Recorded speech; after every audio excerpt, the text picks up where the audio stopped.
All right, we got the Davos left-wing corporate corpocracy, neo-socialist, whatever we want to call them.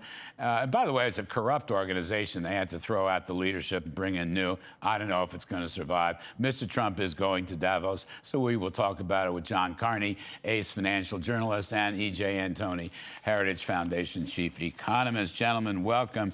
So I want, as full-throated, I want his speech. Now, I asked this to Scott Bessent when I interviewed him on Friday. Full-throated, America first, tax cuts, deregulation, drill, baby, drill, reciprocal free trade, numbers, we're in a Trump boom. I don't need all this, these little affordability things around the edges, which look like government meddling and really aren't part of the 10% cap on the credit card rates, unless you have strong disagree. Full-throated Trump, look at this, 5% growth, maybe more. Productivity is coming down. We're creating more. The whole 9 yards. I want to see a great speech. I believe he's speaking Wednesday. Do you think I'm going to get it? I hope you will. Look, Ronald Reagan used to have an idea that was called convergence, which is we modeled the right economy for the rest of the world. We don't try to tell everybody how to run their economy, but we said, look to us. We cut our taxes, we're cutting regulation. You should follow our example. That's exactly what President Trump should do when he goes to Davos and say, I have the right model. You should follow the model the U.S. is putting out there for you. Energy abundance, low regulation, low taxes, and your economies will thrive as well. Because it's like, look what it's doing for us. I hope, once again, EJ, and Trump did this in the White House speech in December. Use numbers. The numbers bear him out. The numbers are fabulous coming in, left and right. I mean, 5% GDP. I mean, we've been through the 12% capital X spending, those kinds of things. Phenomenal numbers coming in faster. Use the numbers. I think John is right. There's a certain humility to this. We're not dictating to them. It's up to them. But here's our example. Why don't you follow it? And then he's going to have a lot to say about tariffs, EJ. In Greenland, yes, but in general, he's going to have a lot to say. Let's keep our deal. I mean, I think that's what he's going to go. What are you expecting?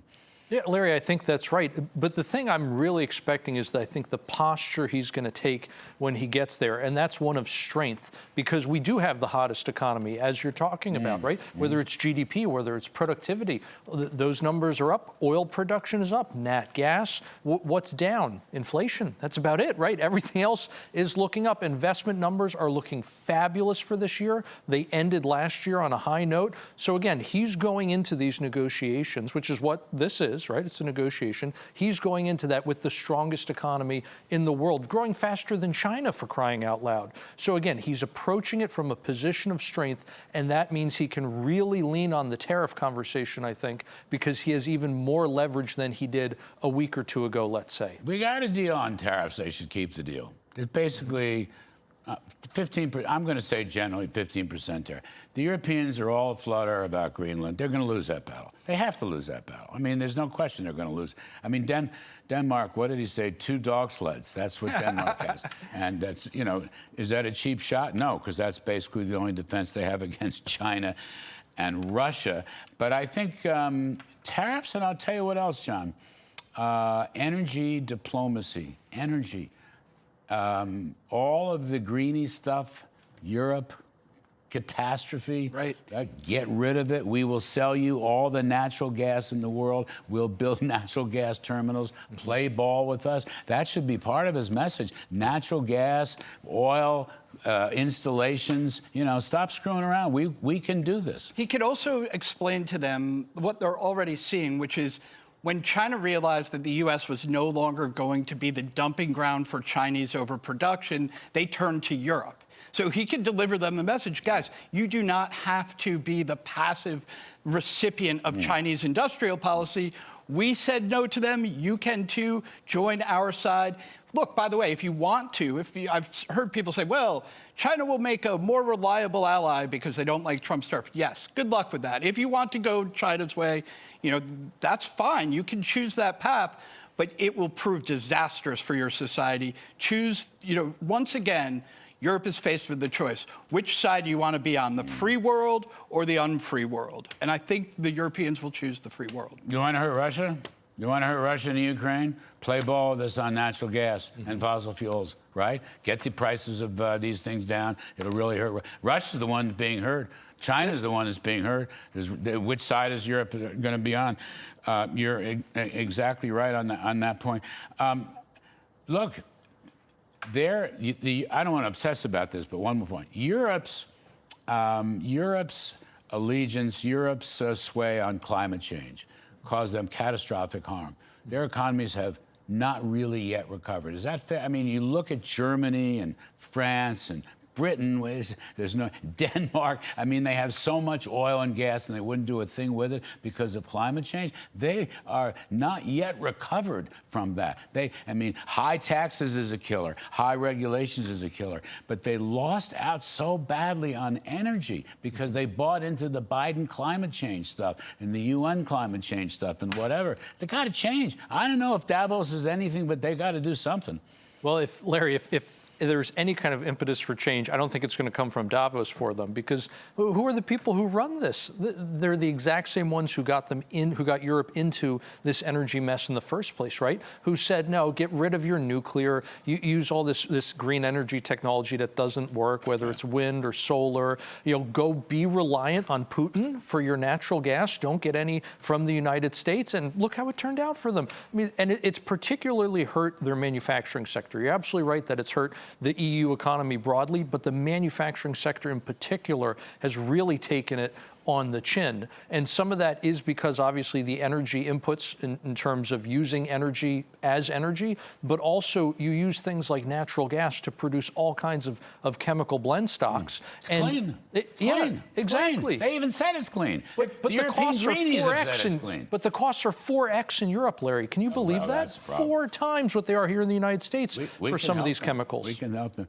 A lot of people are going to, 2 other points here. A lot of people are going to say Trump's tariff threat on Greenland is going to cause the market to crater at the open tomorrow. He said, and I read it in Truth Social, he said he's willing to negotiate. He said it. Now, if anybody pays any attention to that, but do you think the market's going to crater when it opens tomorrow? I think the market has learned the lesson from the panic of Liberation Day. Remember how bad things were right after Liberation Day? And then they figured out that these are the beginnings and not the end. This is not the policy that Donald Trump has announced is what he's bringing to the table, and he will get, and so I don't expect that we will see the Greenland tariffs get imposed at the level they are, although it's important, he's not bluffing. No, if they don't come sit at the table, that will happen, right? That will happen, but I think Europe knows now. He said we're open to negotiation. The USA Absolutely. is immediately open to negotiation. Okay. But you're right. I mean, he's quite serious. Now, this is a very serious question. Is Kevin Hassett out as Fed chair? All right. And I'm going to say not so fast. I know. Here, can we play? Do we have the statement? Put it up on the full screen. What the president said regarding Kevin Hassett. Here it comes. Here it comes. I think it's actually his sound. Play the tape, please. I see Kevin's in the audience, and I just want to thank you. You were fantastic on television today. I actually want to keep you where you are, if you want to know the truth. Kevin Hassett is so good. I'm saying, wait a minute. If I move them, these Fed guys, certainly the one we have now, they don't talk much. I would lose you. It's a serious concern to me. So I just want to say thank you very much. You've done incredible. We don't want to lose him, Susie, but we'll see how it all works out. See that right there, then, to see how it all works out. We don't want to lose him. He's not leaving the planet. What do you think, EJ? Is Kevin Hassett out as Fed chair, or is he still in play? Definitely still in play. I think that was another example of strategic ambiguity on the part of the president. I know. Those last couple words. Right. When he says, we'll see how it all works out, I think Michael Faulkner made a really good point on the radio this weekend when he said the greatest thing about putting Hassett in the Fed is not because he'll follow Trump's order. He'll run monetary policy properly. He'll run it independently, but it will be because we have somebody who understands the Trump economy. All these guys at the Fed do not understand the Trump economy, and they're allergic to growth. When the economy starts growing, they say, uh-oh, better raise rates. Got to put a brake to that. Kevin Hassett's not that guy. He'd be a great leader at the Fed and a great defender of the Trump economy. Change the whole thing. Now, he's not the only one, but I'm just saying he'll change the whole thing. There's one thing I forgot before I go out, EJ. If Lisa Cook, Fed, she's still on the board, all right, she's being busted, as far as I know, 3 mortgage fraud infractions about her primary residence, all right? Ann Arbor, Michigan, Cambridge, Massachusetts, Atlanta, Georgia. Why? I mean, if she's guilty, then she should be off the board. Cause. Trump should be, it's a big decision. Yeah. The Fed's going to have a hearing, not a decision. What do you make of this one? I didn't want to forget this one, sorry. Larry, this is another case where it just seems so black and white, but like just about everything with Powell, it doesn't matter how black and white it is. Look at how he has completely messed up monetary policy. You can look at when he said, now's a good time to cut rates given where the labor market is at, where inflation is at, and then you fast forward from Biden years to Trump years, and you see conditions are even more favorable for a rate cut, but now for some reason they want to hold off. Is it black and white or is it not? With Powell, I don't think it ever is, because I think there's much more going on than, again, what is right there in black and white. Jay Powell says he's going to sit in the hearing. Ooh, this is part of his martyrdom. Yeah, I'll tell you, I think Lisa Cook's going to lose the case, but I do think she was assisted. You think she's going to lose the case? I think she is going to lose. I think she will be removed. I think the law is pretty clear that she should go. I think, though, her case was helped a little bit by the subpoenas that went to Jay Powell. Because, look, the Supreme Court justices see this. They read the stories. To the extent that they fear that this is a sort of a takeover of the Fed. Remember, one of the arguments against allowing Trump to fire is that it would undermine independence of the Federal Reserve. The subpoenas just, coming right beforehand add to that argument. But ultimately, I think the Supreme Court looks at the law and says, we don't really have a choice here. This is cause. This should be removable. Trump's going to win this. I remember well, Henry II wanted to remove this meddlesome priest, Thomas Becket, and his follower. He said that, and his followers killed him. I didn't necessarily want to kill him. Right. I mean, I don't know that I want. Can I just remove the subpoena here and get him off on his? Donald Trump should, before the hearing, pardon Jay Powell. It'll drive Jay Powell crazy, but he'll say, you know what? You're off the hook, buddy. I give you my pardon. I so wanted you to say this pardon thing. I just kept teasing it, and finally you hit the Will Powell accept it is the question. I mean, he might like being a martyr enough that he will refuse Rid the me pardon. of this meddlesome priest. John Carney, E.J. Antoni.